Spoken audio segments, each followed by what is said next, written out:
Welcome back. Well, you've heard of people climbing to new heights in a more metaphorical way, but in this case, it's a troupe that dances to newer heights quite literally. Project Bandaloop from San Franscico performed in Hyderabad last week, and now it was the turn for Delhi's Jeevan Baharti building to actually come alive with some gravity-defying moves 120 feet in air. Normally, the LIC building in Connaught Place doesn't get a second look from passers-by. But on Friday, people were craning their necks to watch a group of dancers from San Francisco take dance to new heights, literally, as they rappelled and spun in choreographed moves across the surface of the building. Well, we like to draw attention to spaces that people might normally take for granted.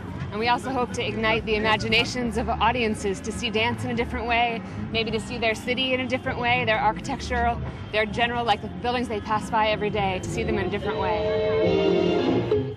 Inspired by the possibilities of climbing and rappelling, the choreography draws on aerial, vertical and horizontal movement to craft dances and is usually created for each site where they perform.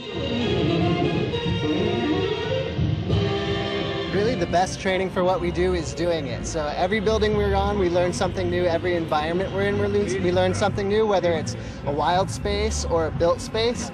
We gain some new skills and new team skills every time we're in a new environment. So the do's and don'ts if anybody wants to get into something like this. Do only work with a professional rigor. Your life is at stake. We would never want any accidents to happen. What is most important about doing this kind of dance? I think it's having no limits on your imagination. You could try and dance like this if you have the professional safety work with you. You also could let your imagination run wild and find other places that you can explore and ways that you can bring art to people. In New Delhi, Pooja Talwar for NDTV.